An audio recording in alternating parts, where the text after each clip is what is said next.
Om.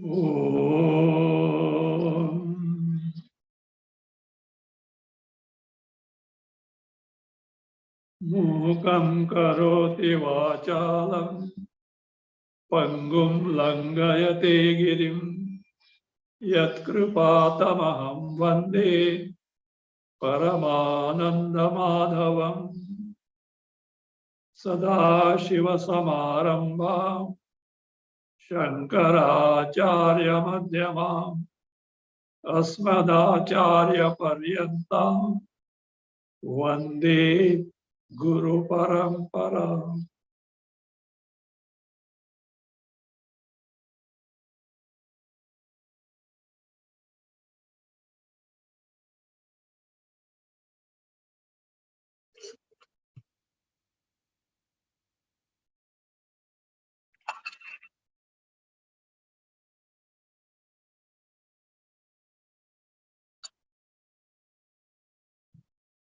Bhagavan Krishna ended the last chapter exhorting to meditate on Ishvara Swarupa. The question arises, who is this Ishvara? Because Krishna has not elaborated so far on what is the nature of Ishvara. Atma, of course, he has unfolded. It means in terms of Karma Yoga, he has told. Therein, of course, the real role of Ishvara comes. But what exactly is the nature of Ishvara? That needs to be elaborated. From that standpoint, now, chapter 7 to 12 deal with the Ishvara aspect of Adhyatma. First, Bhagavan praises what he is going to teach now is both Jnana and Vijnana. Jnana, Shastrartha Jnana. What is told in the Shastra. Plus Vijnana, the Sakshatkara, the direct experience of what Atma is, what Ishvara Swarupa is, the verification of what is told in the Shastra. It's not simply believing.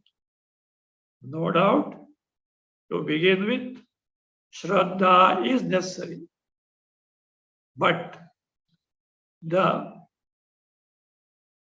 entity, the subject matter, wherein you have put your Shraddha, needs to be verified. It can be done only by our personal experience, which tallies with Shastra. Otherwise, anyone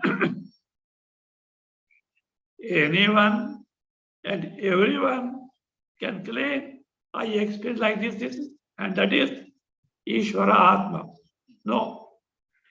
Shastra gives the means and clear-cut specification as to what is our true nature. And when you are totally absorbed in that, what is going to be the state of your mind? Based on this, you can tally whether your experience is strictly in accordance with the Atma Swarupa, Ishvara Swarupa or not.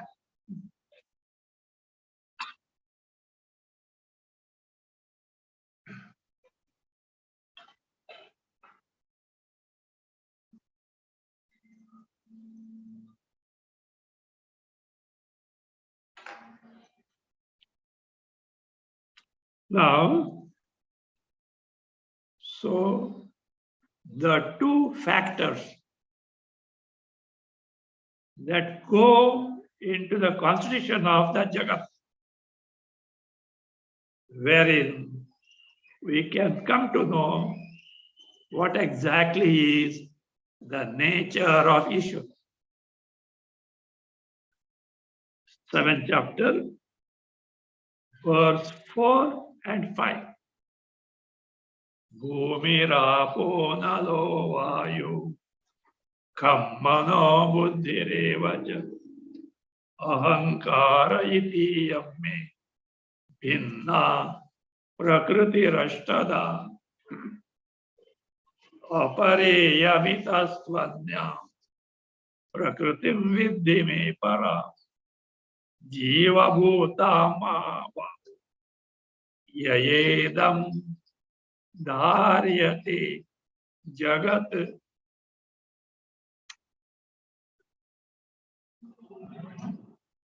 I have got, I mean who?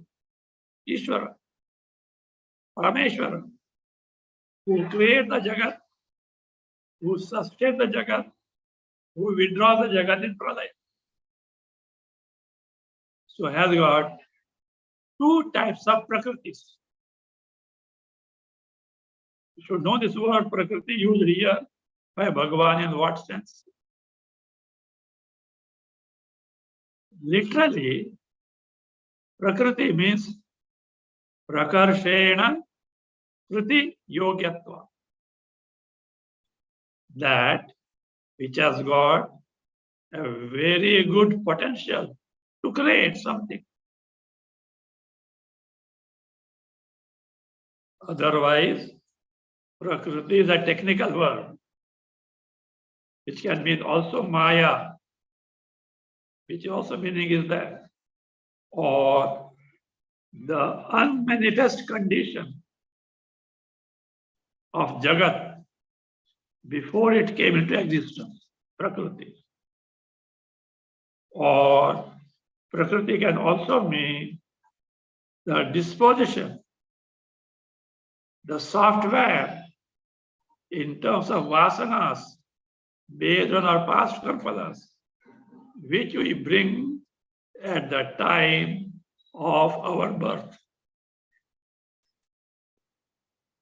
These are different meanings of Prakriti. But here, Krishna uses the word Prakriti in terms of that potentiality, that power, capacity to create the Jagat. These are two factors I know. First, he described what is called as apara prakriti, what it consists of. It is not enough. Then he goes to the second one called para prakriti. First, let us see what is apara. Apara means lower, not that good, which is a source of sorrow. That prakriti. Para, superior, wherein sorrow is not possible. It is nothing but Paramananda Swarupa. Both these are necessary for Srishti, creation, Jagat, to come into existence. What is the apara prakriti? Lower prakriti, it is eightfold. See, follow this closely.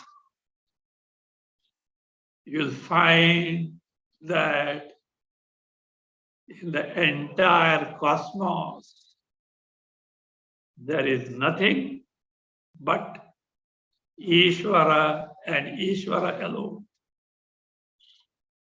It is not a supposition. It is the truth. And we are hunting Ishvara, trying to find out Ishvara. There is one doha That says,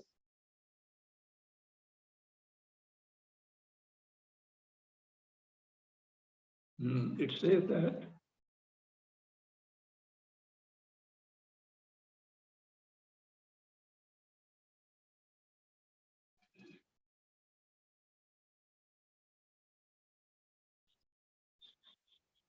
what it says is like this. Kapada dhunde su. First word I forgot.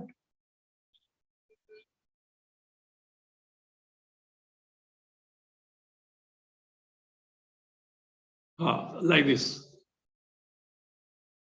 Lahara dhunde lahari ko. Kapada dhunde su.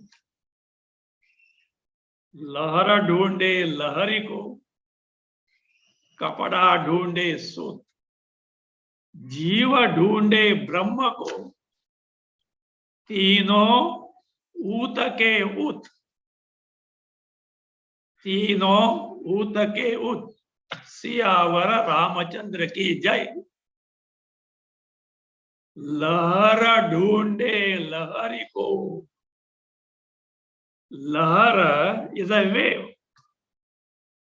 A wave in the ocean is dhunde, is searching for whom? Lahari. One who owns up the Lahara means ocean. The wave is searching for the ocean. Kapada dhunde su. The cloth is searching for the thread. So also, Jiva dhunde Brahma ko. Jiva, Jiva, is searching for Brahma. Tino uta ke ut. All the three are filtered idiots. All the three are filtered idiots. How a wave is different from the ocean, and yet the wave has got a notion that it has to find out the ocean. How much cloth is different from the thread, and yet the cloth is fine thread. So much is Jiva is different from Brahma, and he is on the search of Brahma. That's why, if you follow this closely, whether you have got Atma Sakshatkara, Brahma Sakshatkara or not, but at least you will discover that everything is nothing but Parameshwara Tattva only. There is not even a microscopic entity different from Ishvara. What is it? Bhagavan is telling, I am taking in detail, because very important aspect. There 8 aspects go into the constitution of the Jagat. Bhumi, earth. Apa, water. Anala, fire.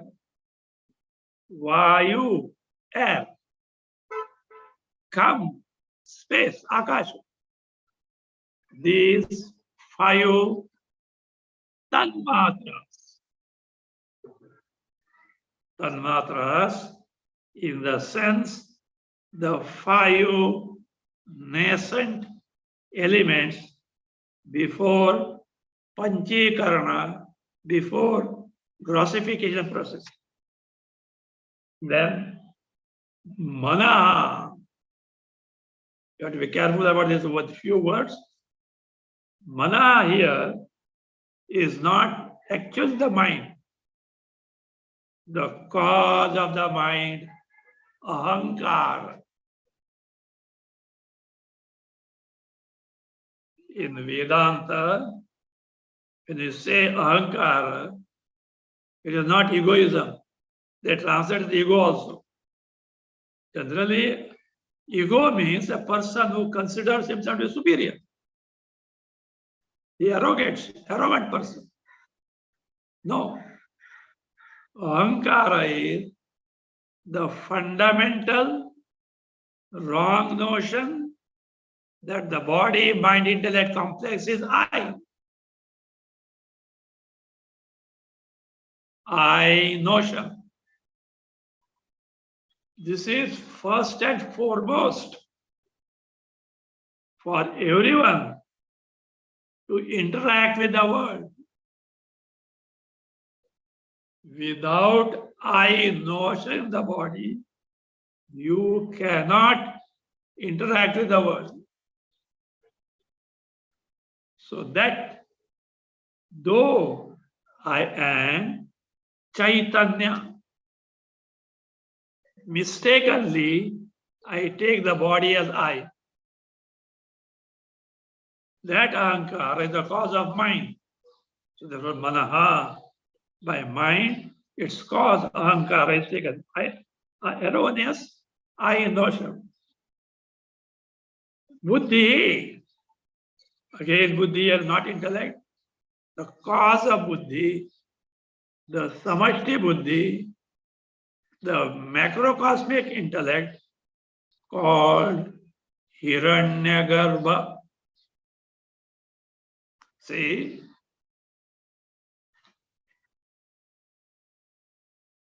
this sum total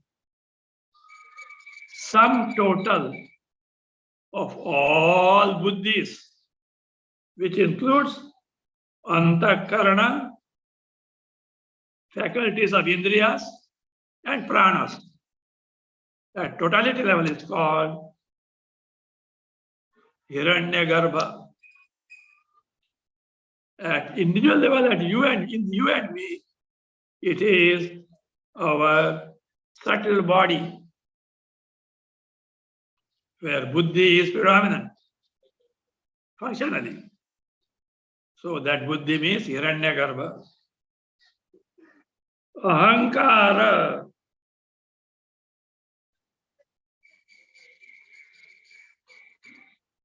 Now, this ahankara is not the I notion, which is already accounted in that is mana.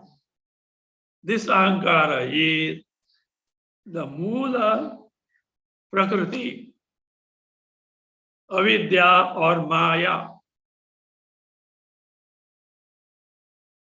the unmanifest in the form of ignorance, or called maya, because ignorance is at individual level. Maya, the same entity, Maya is at totality level. From some standpoint, they are synonyms. So 8 happened. 5 nascent great elements. Ahankara, Hiranyagarbha, and Avidyatmaka Maya. Itiyam में प्रकृति अष्टधा भिन्ना. It is distinct in 8-fold way. One prakriti only, but it appears distinctly in 8-fold ways. Apariyamitasvanyam. We have seen this. Ita to anyam prakritim apaha. Now, iyam apara. Apare iyam means apara iyam apareyam.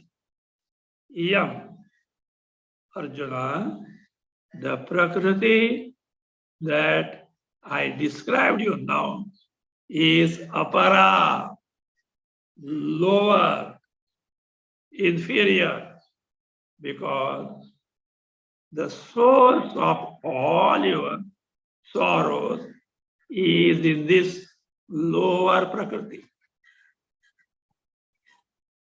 Anyam tu param prakriti vidhi. There is one more prakriti which is para, superior. How come? Because there is no possibility of any sorrow in it. Not only no possibility of sorrow, but it is nothing but Paramananda Swarup, limitless happiness only. That's why para, superior, distinct from inferior one. And it is what? Jiva Bhutam. Jiva Bhuta means it is of Jiva Swarupa, my Swarupa. My means so Parameshwara. Means the sentience aspect, the Chetanata aspect, the Chit aspect, Chaitanya aspect, Para Prakriti. Now you come back. Jagat is not possible to come in exist because of only inert five elements, etc. Jagat also cannot come into exist because of mere Chaitanya. The combination of both these necessary.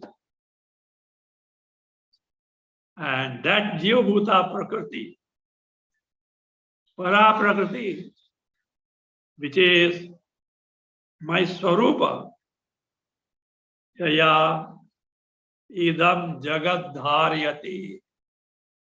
This entire Jagat is sustained, held in check. It is made manifest.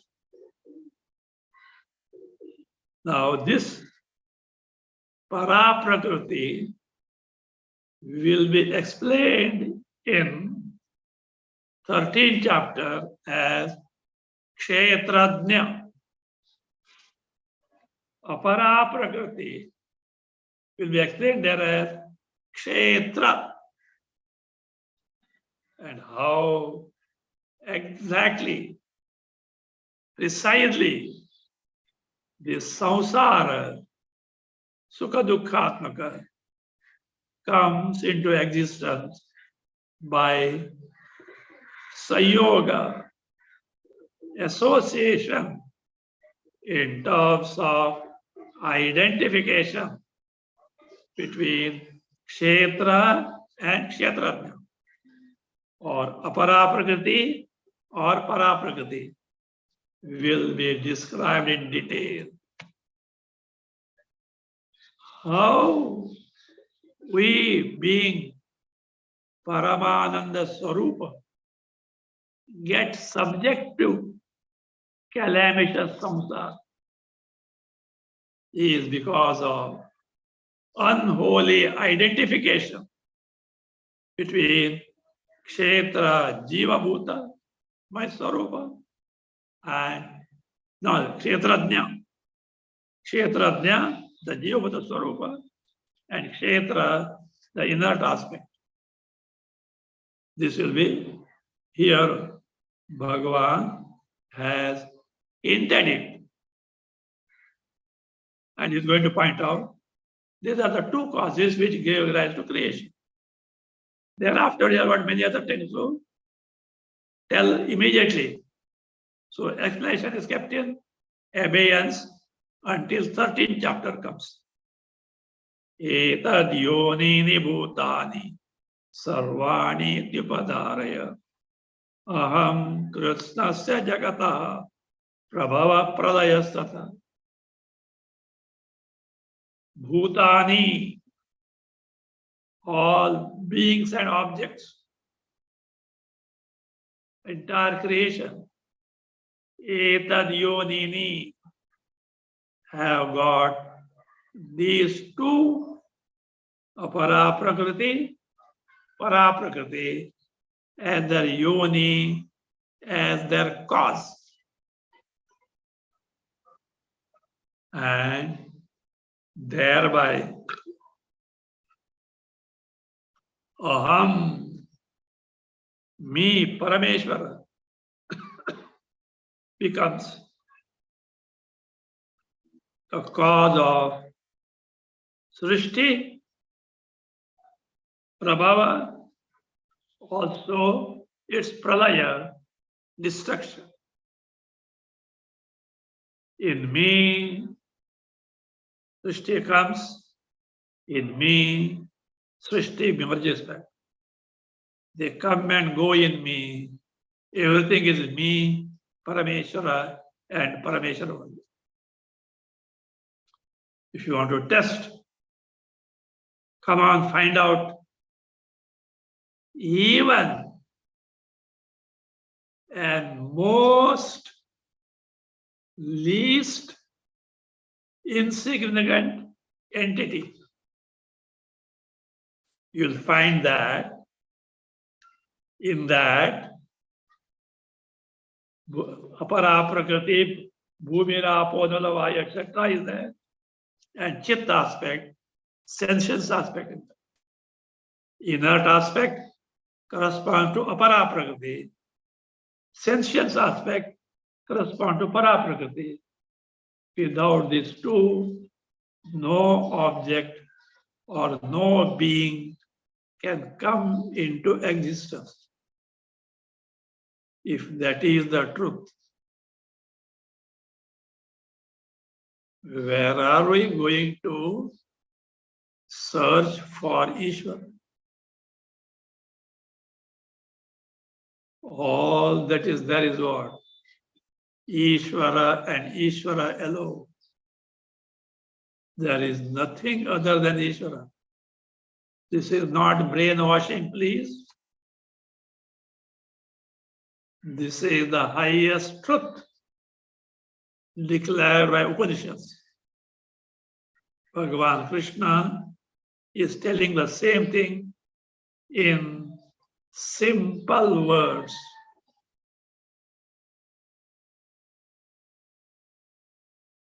Yacha kinchit jagat sarvam drishyate shruyate piva antarbahishcha tat sarvam vyapya narayano sita.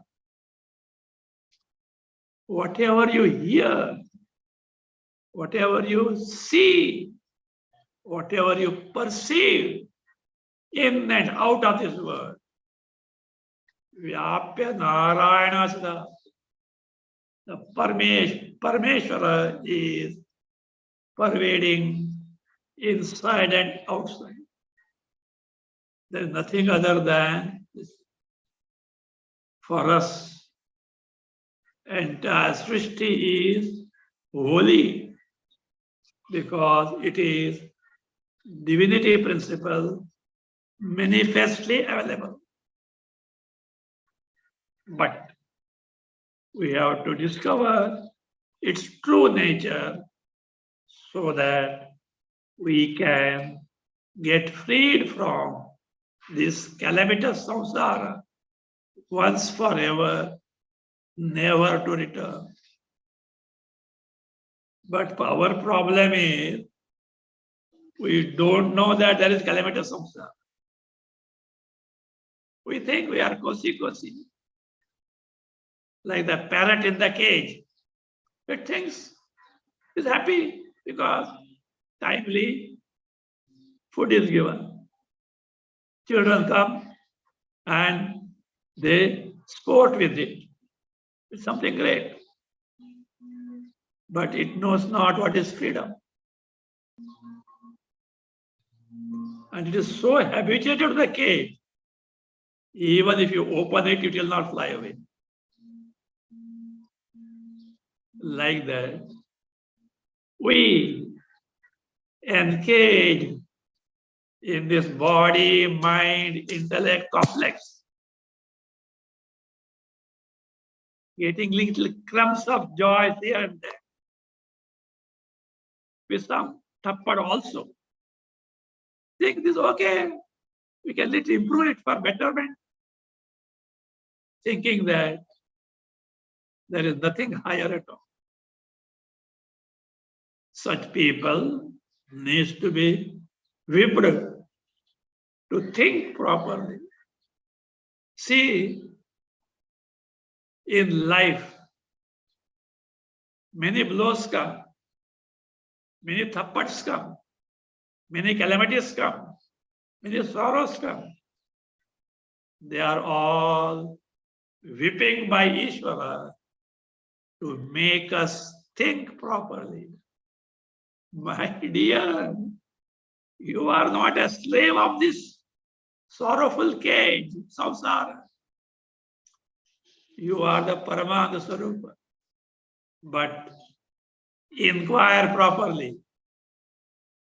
Get rid of wrong notions.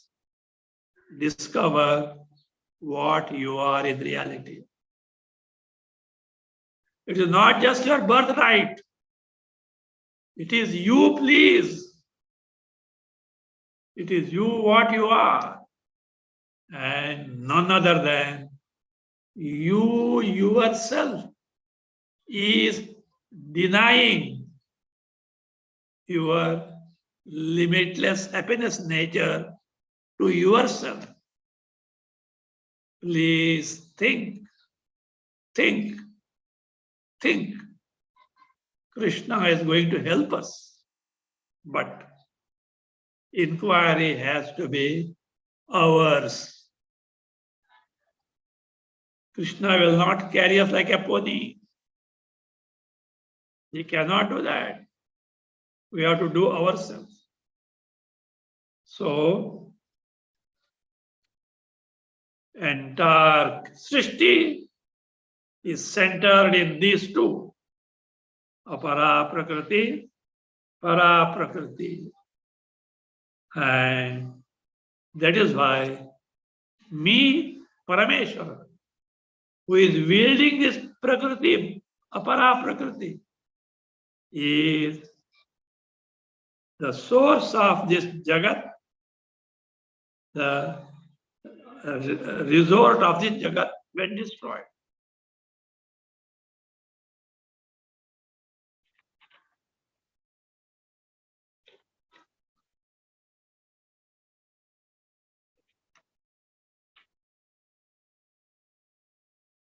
Really to speak as Arjuna, there is nothing other than me.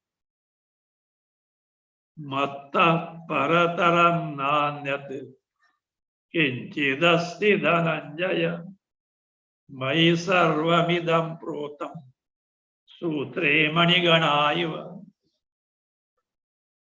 The entire cosmos, there is nothing, an entity different from me.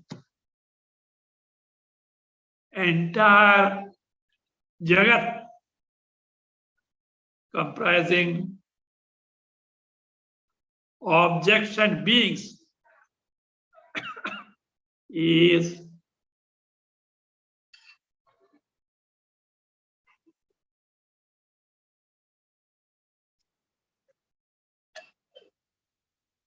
entire Jagat comprising objects and beings is centered in me, is strung in me like the beads of a garland in a thread or flowers of a garland in a thread.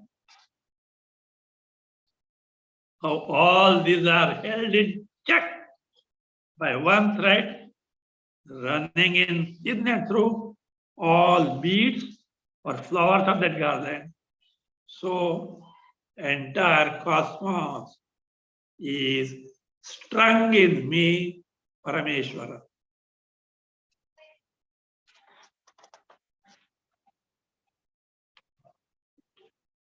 How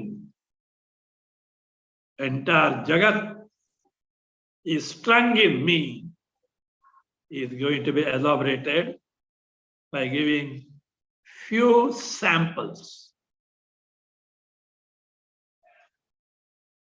This also gives some means to us.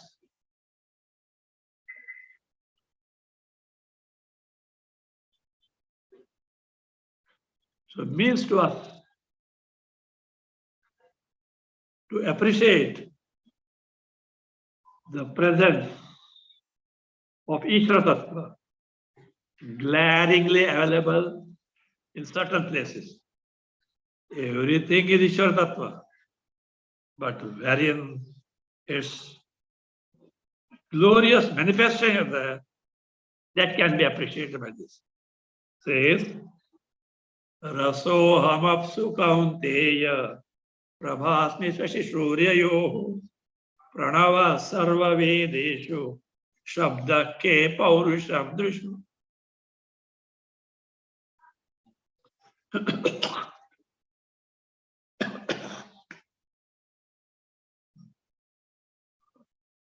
Kaunteya aham apsu rasa. Up, water. Literally it means I am the rasa, the taste in water. It should be taken this way. The same way, this other thing to be taken too. See, first before that, the unique feature of water is taste.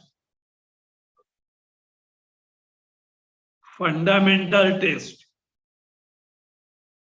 because of which other tastes are possible.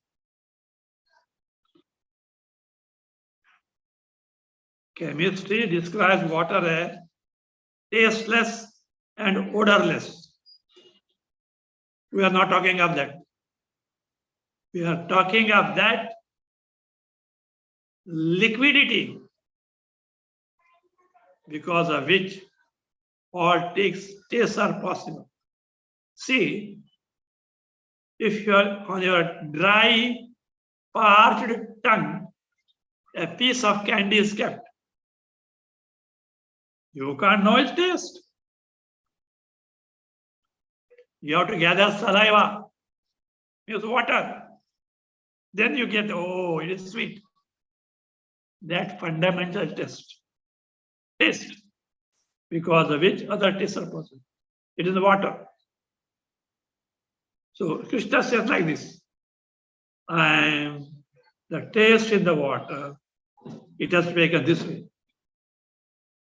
In me, whose nature is taste, the water is center. Means, without me, the Parameshwara, who is basically taste. The water is centered in the sense. The water has no existence apart from me, who is the nature of the taste. The sample like this, all statements that are going to come have to be taken to. Apso aham rasa. Shashi suryayoho prabha. The light, the luster, effulgence in me, whose nature is light, luster, effulgence, sun, moon, fire are centered. Without me, Parameshwara, who is in the form of light, luster, effulgence, sun and moon, etc., have no existence. Pranavaha sarva vedeshu. In me, who is the nature of pranava, Omkara, all Vedas are centered. Among the Vedas, Omkara is the topmost. Yaschandasam Rishabho Vishwarupa.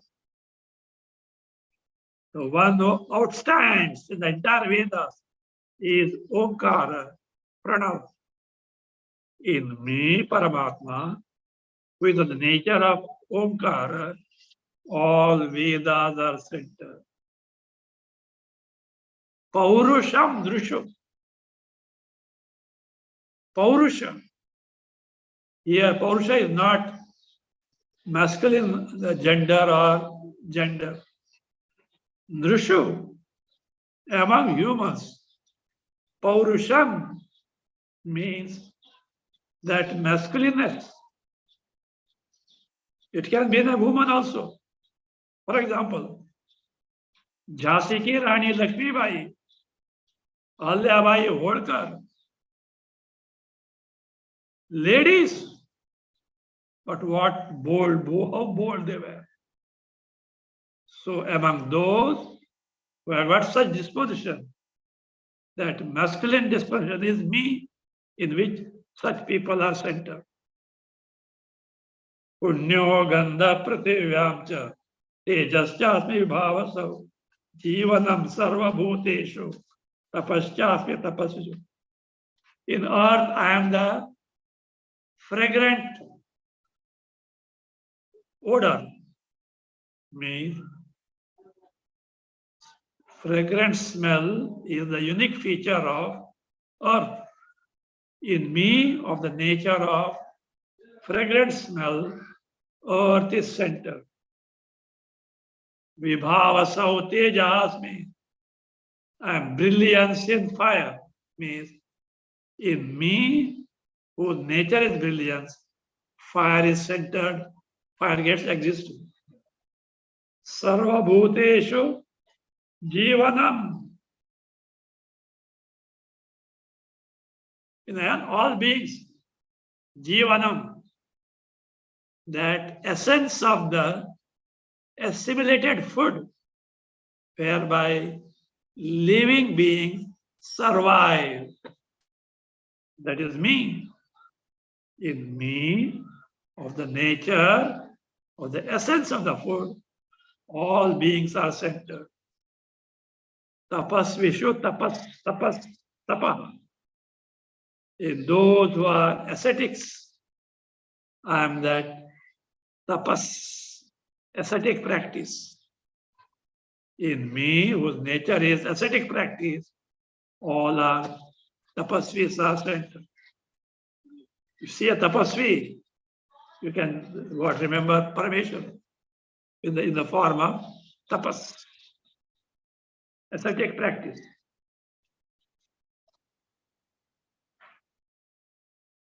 In short, Bijam Mam Sarva Bhutanam Viddhi Partha Sanatanam Buddhir Buddhimatam Asmi Tejas Tejasvinam. Partha Sarva Bhutana Aham Bijam. Bija is the cause of growth. So, me is the cause of growth of all beings, all objects. Without me, they have no existence. Just as without seed, the tree has no existence. So then, Buddhimatam, Buddhiyas, those who have got Viveka Shakti, among them, I am the faculty of Viveka. Tejas, Tejasvinama. Teja here means boldness. Boldness, resoluteness, or also proficiency. In me, whose nature is boldness, resoluteness, proficiency, people who have got these faculties are centered.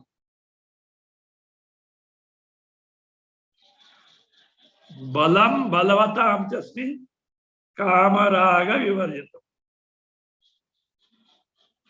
Among the strong people, I am the strength, but not the strength which is utilized for fulfillment of desires. Kama raga vivarjitam. Ravana has the bala strength, but it's of no use. Infested with kama, desire. Rama had the bala, no kama, no desire. So therefore, that kama raga means kama, this Trishna, hankering for Vishayas, sense objects. Raga, asakti, priti for Vishayas, attachment for Vishayas. So free from these, whatever strength, that strength is strong, strength is me. Dharma viruddho bhuteshu kamaha asmi bhartasha. You should understand this very clearly. It should be taken, otherwise it should be like this. Bhuteshu, among the living beings, I am desire.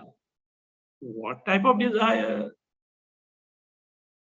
Dharma viruddha, the desire unopposed to dharma. Because so far all along, Krishna is spitting fire on desire. Afterwards, he's going to tell Kama, Krodha, Lobha as the gateway to hell. Bhagavan cannot be gateway to hell, becoming Kama. No. What is meant here? There is the adjective clause there. The Kama is specified. Why? Dharma viruddha Kama.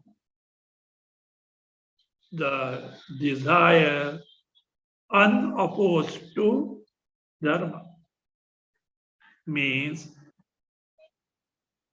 in the living being a desire to eat, bathe, the minimum things for the survival of the body is me, Ishvara.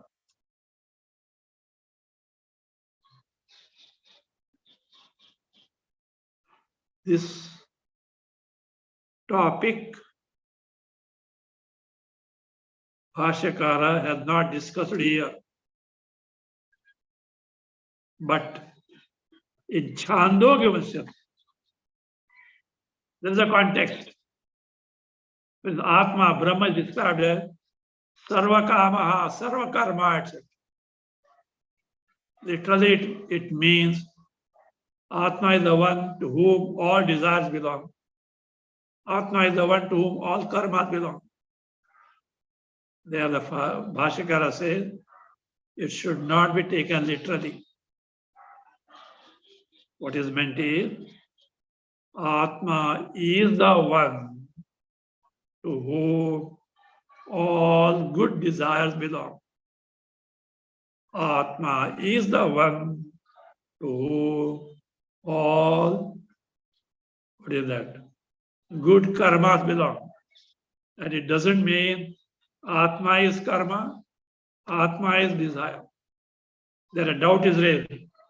Then Bhagavan says in the Bhagavad Gita, Aham Kama, I am the desire.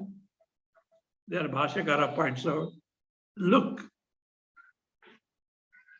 how does a desire come into existence? Is it not that you have to conceptualize the desire? Is it not? Desire is a product of your antakarana mind. Do you mean to say Atma, Ishvara is product of our mind? So therefore he says it should be Bahuri Samasa. The one to whom these belong. In Gita also, the meaning has to be taken accordingly. Very, very clear. I'm telling this because some people overlooking the fact that straight away pointed out, I am the desire. They have somehow not noticed that adjective clause, dharma viruddha kama. Desire unopposed to dharma. There also it doesn't mean I am such desire. I am the one to whom the dharma viruddha kama belongs. A very, very important thing.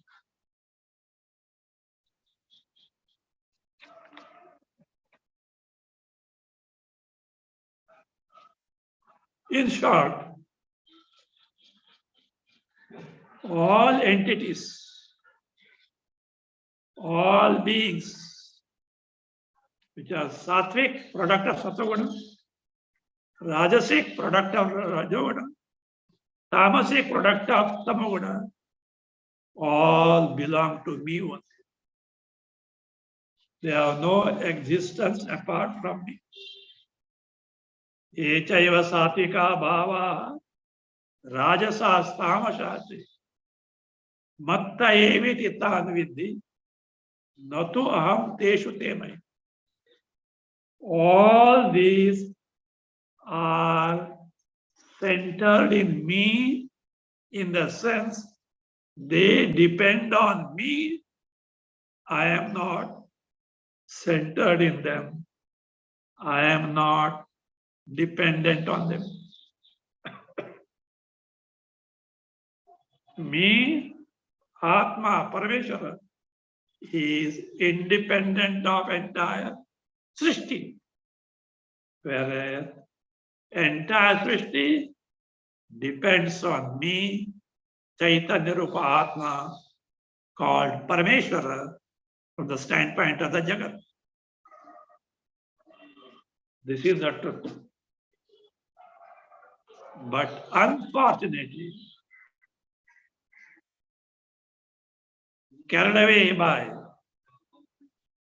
the Sattva Guna, Rajo Guna, Tamo Gunatmika Maya, people get deluded, and alas, they don't know me, Ishvara. Other than who, there is nothing whatsoever. Bhagavan is Akrosha. What a sad plight. There is nothing other than me, Parameshwara. And yet people get deluded by the immediate gains of some joy here and there, get lost and get subject to Janma Marana Samsara. This is the truth. See, even Krishna has to take pains to drive home to us this point. He knows to what extent our minds are conditioned. To begin with, these people are not ready to listen also. Hey, what nonsense they say. As if they know everything. Think of it. Krishna would take the very embodiment to uplift the humanity. People are not ready to listen. On the contrary, their ears are very alert for all wayside gossip going in mass media and YouTube or such social media. Even Krishna says, yo, Krishna has to say. So that is what he says. How carried away the glamour of Maya, people know it not. We'll see that next time. Continue.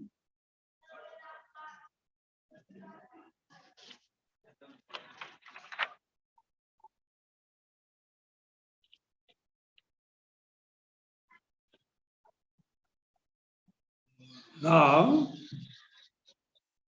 the question that we left halfway last time was exploration of vairagena kaunteya, abhyasena kaunteya, vairagena griyate. Why that insist on vairagya? See, vairagya originates from viraga, that disposes in vairagya. Vigata, gone. Raga, what is raga? Asakti. What is asakti? Preeti, love. For what? Vishayas, sense objects, sense pleasure. So viraga is absence of love, preeti for vishayas. Why it is necessary? Because it makes your mind preoccupied in the vishayas. Your love for that. Whatever mind loves, it runs after. But here, for dhyana, your mind withdrawn from this vishayas is necessary. Means the extrovert mind, which is preoccupied in the vishayas, is not fit for meditation, which requires the introvert antarmukha mind. In fact, this is what is called a shuddhanta karma. See, shuddhanta karma, we mean pure mind. But what you mean by impurity of the mind, which is not there, and therefore you say pure mind? What is the ashuddhi of antakarna, in the absence of which you call it as shuddhanta karma? Very important point. 1,000 times in Vedanta we use the word shuddhanta karma, not knowing what ashuddhi, impurity is. To begin with, impurity is this raga, vishayasakti, love for sense pleasures, which pulls the mind toward the vishayas. And the mind becomes full of impressions of vishayas. At final level, the mind preoccupied in any anatma pratyaya is ashuddha. Mind full of or preoccupied in anatma is what? Ashuddha. Mind withdrawn from anatma is shuddha. If that is not accomplished, your mind will not conform to Atma Sarupa, Brahma Sarupa. That's why, see, first and foremost, indispensable means for gaining Atma Jnana is Vairagya, which is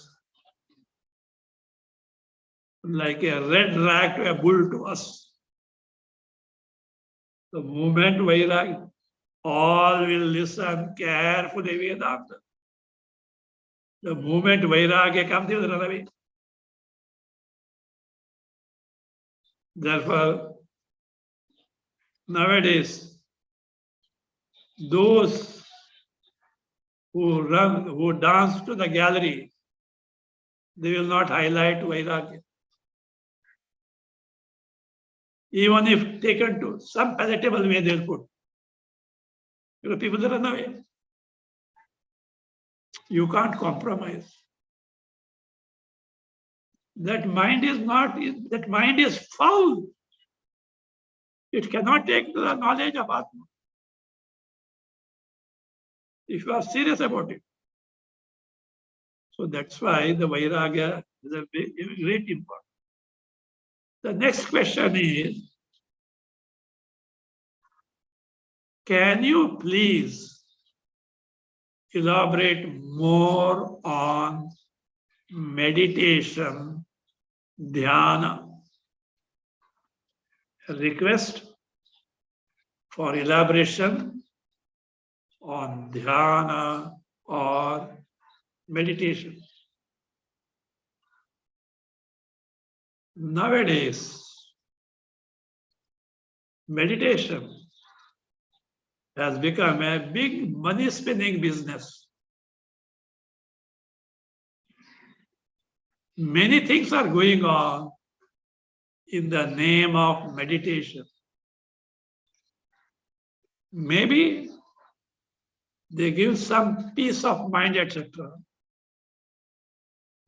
But meditation in the true sense is to equip or make eligible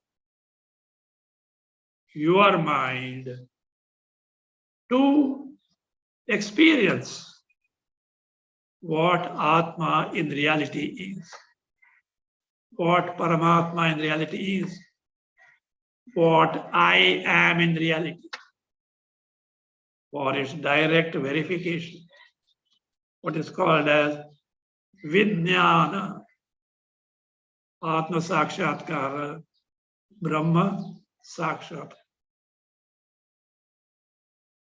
Meditation, dhyana, this word is used, of course, in slightly different context.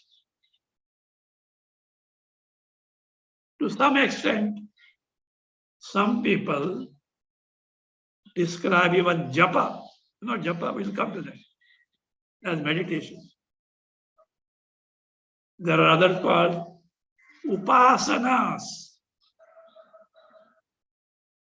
In the Vedas, Shruti, or in the Smritis, or in Puranas, certain preoccupations are given on which the mind should repeatedly dwell. Principle is Nikrishta Vastuni Utkrishta Tattva Darshanam. In a lower object, seeing a higher principle repeatedly. It's called upasana. Upa, asana. Asana, remaining. Upa, near. Higher principle. Or you can manasa puja. Mental worship can be taken, that's a upasana. But it should be as told by Shastra, not imagined by us. Shastra is a pramana. Dhyana also is meditation. What is dhyana? Dhyayi, dhyayati means think, reflect upon, ponder. It can also mean repeated thinking called meditation. Dhyana.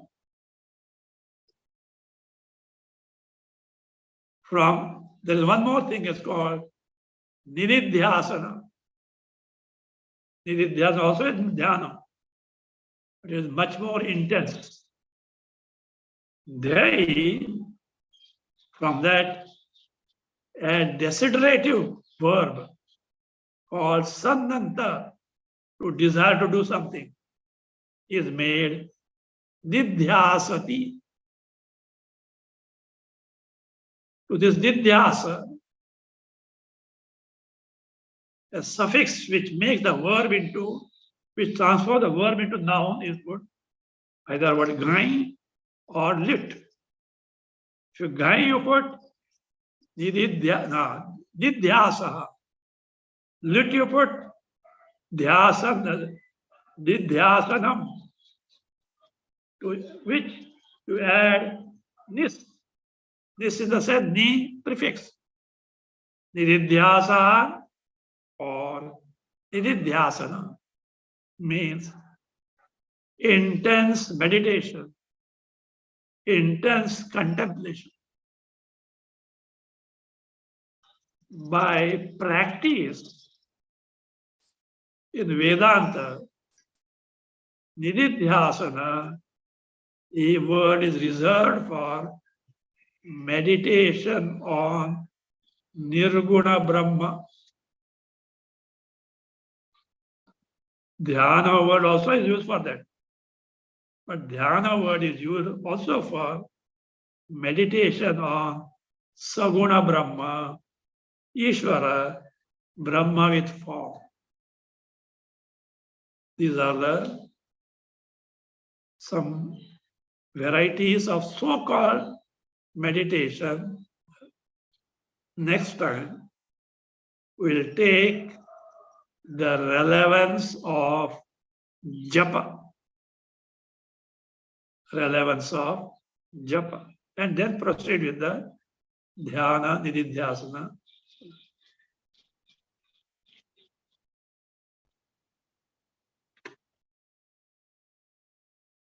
Om.